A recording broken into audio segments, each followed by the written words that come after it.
자, 그리고 지금 우리 업비트랑 바이낸스는 신고가의 영역이죠, 그죠? 자, 그런데 비트스탬프 차트는 고점이 남았습니다. 자, 이거 비트스탬프 주봉이거든요. 지금 요까지 올라왔어요. 네, 지금 여기가 고점이에요. 3.317달러. 원화로는 지금 대략 한 4,900원 약간 안 되는 가격일 것 같아. 지금 업비트 힘이 세죠. 바이낸스 차트보다 업비트가 상방에 대한 힘이 더 셉니다. 그렇기 때문에 뭐 한 5,000원까지도 노려볼 수 있지 않나, 저는 긍정적으로 바라보고요. 자, 만약에 이 비트스탬프 차트 전고를 그리 넘잖아요. 그러면 요 파동 길이 있죠. 요거에 대한 1대1 길이가 3.58달러고, 자, 요런 자리들에서는 하방 압력이 강해질 수밖에 없습니다. 왜냐면 손절 구간이 명확하거든요. 요거를 보고 들어왔던 사람들은 아, 여기 손절 잡고 전고 조금 넘기는 구간, 요런 데서 숏을 치면 되겠다, 이런 매도 압력이 강해지는 구간이기 때문에 어느 정도 이제 리플 밑에서 사신 분들은 여기서 분할이 또 하시는 게 좋겠다 말씀드립니다. 자, 그리고 리플이 지금 이렇게 한 달 넘게 수렴을 하다가 상방으로 이탈을 했는데, 제가 여기 앞에 나온 파동이 이 임펄스, 너무나도 이게 충격 파동스럽다 말씀을 드리고 4파 조정 그리고 5파 마지막 상승이라고 보고 있는데, 이게 제가 생각하기엔 한 5,000원 근처까지 갈 것 같아요. 거기서 이제 크게 조정이 좀 올 것 같다는 생각이 들고 있는데요. 비트가 지금 구간에서 최소 한 30%, 심할 경우에는 한 50%까지도 조정이 올 수 있다고 지금 보고 있거든요, 저는. 왜냐면 두 개의 시나리오가 남아있는데, 여기 고점 있죠, 108K. 요 고점을 살짝 갱신하고 죽으러 가거나, 아니면 이거를 못 넘기고 여기서 미달이 나오고 죽으러 가거나, 둘 중에 하나입니다. 리플 차트를 이렇게 좀 뜯어서 보면 이렇게 확산 터미널이 나오면 이 패턴 자체를 급격하게 되돌려야 됩니다. 지금 급격하게 되돌렸죠. 그러면 여기가 당분간 유의미한 고점이 될 확률이 엄청 높거든요. 그래서 지금 요런 구간에서 여기서 이제 분할 익절 못하신 분들은 익절을 노리는 구간이고, 여기서 뭐 한락하면 안 됩니다. 신규 매수나 뭐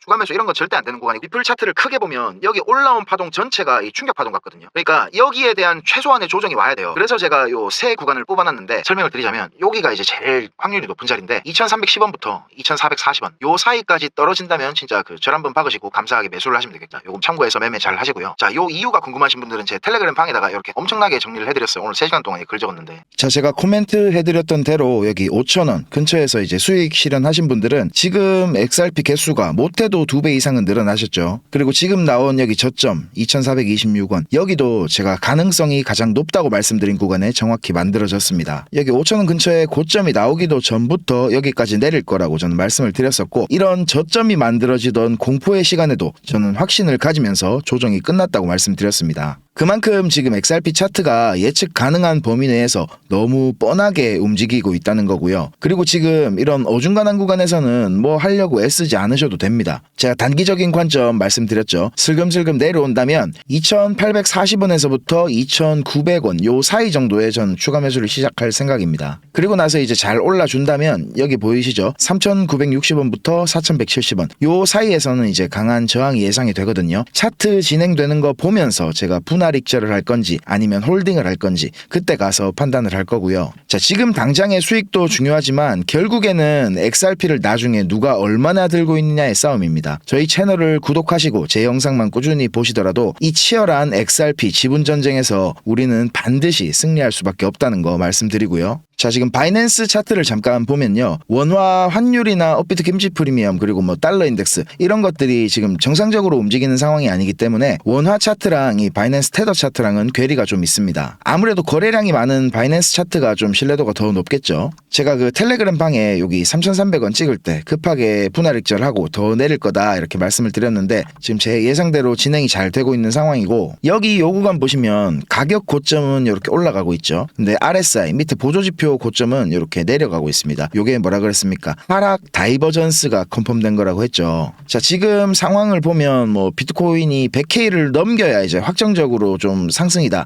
이렇게 볼 수 있겠고, 아직 살짝 못 넘기고 99K에서 저항을 받는 모습이기 때문에 지금 여기 요까지 더 내릴 수도 있다는 관점이고요. 그래서 지금은 그냥 아무것도 안 하면서 지켜보다가 특이사항이 생기게 되면 제가 영상 빠르게 준비해서 업로드 해드리겠습니다. 자, 영상을 안 놓치시려면 당연히 구독을 누르셔야 되겠죠. 자, 오늘도 재밌는 소식들 많이 준비했습니다. 바로 한번 시작해 보도록 하겠습니다. 자, FOMC 금리 발표는 예상대로 동결이 됐습니다. 그 덕분에 뭐 나스닥도 상승으로 마감이 됐고, 비트코인 가격은 오늘 99K를 탈환하는 모습을 보여주고 있습니다. 지금 경제적으로 불확실성이 고조되는 상황에서 연준은 관망 기조를 유지하겠다는 건데요. 자, 금리 발표 이후에 진행된 인터뷰에서 BJ 파월행님은 정치적인 압력에 대해서 연준의 독립성을 강조하면서 정책 결정은 지표와 전망에 기반한다 이런 입장을 재차 강조했습니다. 맨날 하던 것처럼 뭐 아메리카 아메리카 경제 이즈 서토롱을 외쳤고 인터뷰 전반적으로 지난 FOMC 때랑 크게 뭐 달라진 건 없었지만 경제 전망에 대한 불확실성이 증가했다는 걸 상당히 강조하는 느낌이었습니다. 저는 내심 금리 깜짝 인하를 좀 기대했었는데 요거는 다음 달을 한번 기대해봐야 되겠고요. 자, 그리고 어제 베센트 재무장관이 월스트리트에 대한 시그널을 좀 줬거든요. 월스트리트에는 좀 답답함을 해소하는 아주 반가운 소식이었다고 생각됩니다. 폭스 비즈니스 생방송 도중에 이렇게 베센트가 갑자기 들어와서는 이런 말들을 했거든요. 스위스와 협상하기 위해서 출국을 할 건데 정말 우연찮게도 중국 협상팀이 유럽을 순방하고 있네 지금. 그래서 토요일과 일요일에 중국과 협상할 예정이다. 자, 여기서 비공개 협상이 아니고 첫 공식 협상이라는 게 상당히 중요합니다. 미국과 중국은 관세 전면 철폐 후에 협상과 조율을 전제로 이야기를 했기 때문입니다. 누가 먼저 이야기를 했는지는 더 이상 중요한 게 아니고 아무튼 긴장 완화를 위한 거겠죠. 자, 그리고 월가가 상당히 싫어할 만한 이야기도 하나 했는데 트럼프 대통령이 협상이 성사되지 않더라도 우린 살아남을 거다. 안 해도 상관없다. 이런 말을 했다고 합니다. 이거는 월스트리트를 향한 경고성 발언이라고 해석이 됩니다. 야, 월스트리트 너희들 발작하지 마라. 그냥 가만히 있으라. 바이든 정부 때는 그나마 뉘앙스라도 좀 풍겼지만 말년병장 트럼프는 진짜 베센트 아니었으면 월스트리트랑 척을 졌을지도 모릅니다. 그리고 그 중국에 몰려있던 제조시설들을 덜어내는 것이 목적이지 그걸 전부 다 미국으로 퍼와서 디커플링할 생각은 없다. 이런 말과 함께 제가 그 12월 달에 민심이 내년 중간선거에 미칠 영향이 상당할 거라고 말씀드렸죠. 내년 중간선거는 트럼프 입장에서도 놓칠 수가 없는 거기 때문에 중국의 이제 12월 수입품에 대한 주문이 5월 중으로 들어가야 되기 때문에 인도네시아의 일부 상품에 대해서는 관세와 비관세 무역 장벽을 철폐하겠다고도 했습니다. 자, 그리고 지금 미국은 높아진 압력만 살짝 뺄 거니까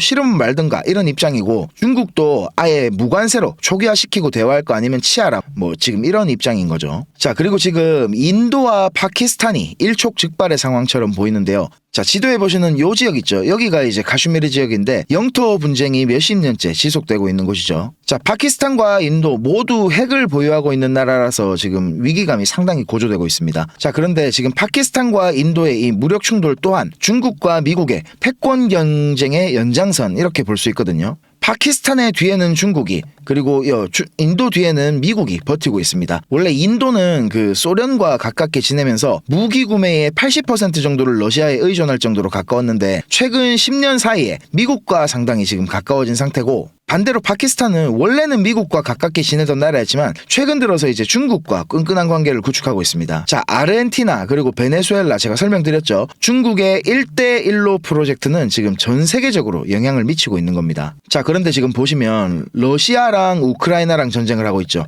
그리고 중동에서는 이스라엘 하마스 또 예멘과 후티 반군의 해상무역 이슈 거기다가 이제 인도까지 미국은 보잉이라든지 로키드 마틴 이런 자국의 방산업체의 이득을 위해서 통제 가능한 수준의 교전을 만들어내 왔습니다. 지금처럼 이렇게 2개 이상의 전선이 만들어진 상황에서 미국은 버거운 수준이 맞습니다. 지금 인도와 파키스탄의 상황에 개입 여부를 미국에서 논의 중이라고 하는데 이미 우크라이나에 1,000억 불 가량의 군사적 경제적 지원을 하고 있고 이스라엘에도 지금 300억 불 이상의 정밀 유도무기 그리고 F-35 전투기 아이언돔 지원 비용 이런 걸 좀 쓰고 있습니다. 그리고 후티 반군에 대한 대응을 위해서 홍해에 해군 배치도 했죠. 그래서 지금 미국은 인도와 파키스탄 상황에 대해서는 유엔과 쿼드를 통해서 해결을 하려고 하고 있습니다. 자, 왜냐하면 지금 인도 파키스탄에 대한 미국의 개입은 남중국해 바로 대만의 공백을 갖고 오게 됩니다. 미군의 인도 태평양 사령부는 중국의 대만 침공 위협에서 이제 방어 전략을 구축하고 있는데 이미 여기는 중국에 비해서 수적 열세를 보이고 있기 때문에 만약 전쟁이 발발한다면 중앙사령부에서 병력을 빌려와야 됩니다. 24년도 기준으로 중국이 이제 대만 근처에서 훈련할 때 구축함과 잠수함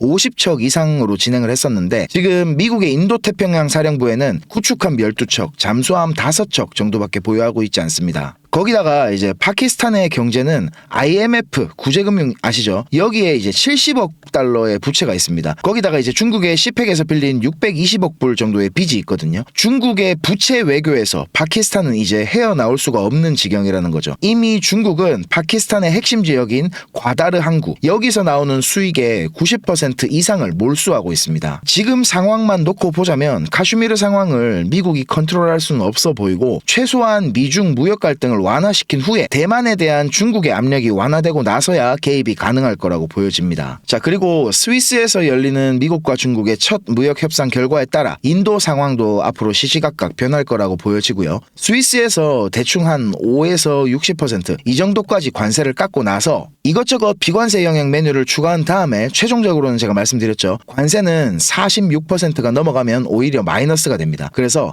22에서 26% 사이로 마무리가 될 게 뻔하고요. 자, 우리 젠틀한 경제살인마 베센트가 모든 키를 쥐고 있는 만큼 시간은 여전히 미국에게 유리할 수밖에 없고 중국의 가오를 살려주면서 어떤 실리를 미국이 취하게 될지 귀추가 주목되고 있습니다. 자, 그리고 관세 전쟁으로 시작된 미국과 중국의 경제 전쟁이 이제 곧 우리 크립토 시장으로 이어질 게 확실해졌는데요. 미국의 경제 제재에 대응해야 하는 중국 입장에서도 위안화 가치를 절하시켜서 이제 수출 경쟁력을 방어하려면 지속적으로 돈을 찍어내면서 시장에 풀어야만 하고, 미국 연준 입장에서도 이제는 금리를 인하하고 양적 완화 정책을 펼쳐야 되는 만큼 그 어느 때보다 우리 크립토 시장으로 유동성이 많이 흘러 들어올 것이 확실시되고 있습니다. 자, 기술적으로 봤을 때도 지금 비트코인 도미넌스가 65%에 육박하고 있는 상황에서 10만 달러까지 지금 가격을 회복해주는 모습을 보여주고 있기 때문에 세 번째 알트코인 불장이 정말 이제 코앞까지 다가왔다고 생각이 되는데요. 다만 모든 알트코인들이 돌아가면서 펌핑이 나오던 예전처럼 낭만 가득한 알트코인 시즌은 이제 없다고 봐야 됩니다. 제가 강조드렸죠. 앞으로는 유틸리티성과 상호 운용성이 확보된 선택받은 코인들 위주로만 상승이 나올 게 분명합니다. 그래서 제가 이번에 여러분과 함께 특별한 챌린지를 시작합니다. 이름하여 1억 시드 만들기 프로젝트인데요. 지금 보시는 것처럼 제 업비트 계정에 이렇게 300만 원을 직접 입금했습니다. 목표는 단순합니다. 여러분들이 그토록 원하는 1억 시드를 달성할 수 있게 제가 도와드릴 겁니다. 국내 거래소에서 현물로만 투자해도 충분히 할 수 있다는 것을 제가 직접 보여드리겠습니다. 300만 원이 600만 원이 되고 그 600만 원이 또 1200이 되는 거고, 그렇게 2천만 원, 4천만 원, 그러다가 어느새 1억 시드를 달성하는 거, 이게 어려워 보여도 원리만 알면 사실 정말 쉽거든요. 여러분의 시드가 얼마인지 전혀 중요하지 않습니다. 복리의 마법은 정말 대단하니까요. 진짜 중요한 거는 이번 챌린지를 통해서 동기부여와 자신감을 드리는 겁니다. 시드를 키우는 거는 운이 아니라 철저하게 전략 싸움입니다. 이번 장은 좀 다를 겁니다. 2021년도 때처럼 아무 코인이나 올랐던 시대는 끝났습니다. 이젠 선택받은 코인만 오를 거예요. 기회는 있지만 아무나 잡을 수는 없다는 소리죠. 이번 기회를 놓치면 다음 기회는 4년 뒤일지도 모릅니다. 그만큼 지금은 진짜 중요한 타이밍입니다. 왜냐하면 곧 세 번째 알트코인 시즌이 시작될 조짐이 강하게 나타나고 있기 때문입니다. 물론 지금 시장은 예전처럼 단순하지 않습니다. 정말 많이 어려워졌습니다. 여러분이 혼자 시장에서 수익을 내는 게 거의 불가능에 가깝다는 말입니다. 하지만 이번 챌린지에서는 그 극악의 확률을 이기는 방법을 배우실 수 있습니다. 제가 도와드릴 겁니다. 이거는 단순히 돈을 버는 챌린지가 아니라 여러분이 앞으로 평생 써먹을 수 있는 투자 습관을 만드는 과정입니다. 지금 시장에는 스테이블 코인, 그러니까 매수 대기 자금이 엄청나게 쌓여있는 상태입니다. 이 자금들이 한순간에 알트코인 시장으로 들어오는 순간 진짜 기회가 터질 겁니다. 그때 어떤 코인을 어떤 자리에서 잡느냐가 수익의 전부를 결정짓습니다. 저는 그 시기를 대비해서 미리 알트코인 리스트와 매매 전략을 지금 거의 준비해놨고, 이번 챌린지를 통해 그걸 여러분들과 공유를 할 겁니다. 참가 조건은 단 하나입니다. 진짜 해보겠다는 의지. 참가비 같은 건 없고요. 그리고 꼭 업비트가 아니라 빗썸이나 코인원, 코비 다른 거래소를 쓰셔도 괜찮습니다. 초보자라도 전혀 상관없습니다. 진짜 중요한 거는 이걸 통해 내 인생을 바꿔보겠다는 의지입니다. 참여하시고 싶은 분은 010-5528-2156 010-5528-2156 이 번호로 참여 신청이라고 문자만 한 통 보내주세요. 그러면 챌린지 전용 링크를 바로 보내드리겠습니다. 주변에 코인에 관심 있는 친구나 가족이 있다면 함께 도전해보는 것도 정말 좋을 것 같고요. 이번 챌린지를 통해서 여러분들의 삶의 태도가 바뀌는 경험이 될 수도 있습니다. 누구나 손실을 겪습니다. 저도 수없이 많은 좌절을 겪었습니다. 셀시우스 파산, 루나 사태, FTX 파산, 이 모든 거를 겪고도 저는 지금 여기까지 왔습니다. 저 같은 놈도 해냈잖아요. 여러분들도 할 수 있습니다. 이 시장을 정년 없는 평생 직장으로 만들어 보시고 싶은 분들, 수익이 꼭 필요하신 분들은 망설이지 말고 참여해보세요. 저는 다음 영상에서 더 깊이 있는 분석과 정보들로 찾아뵙겠습니다. 감사합니다.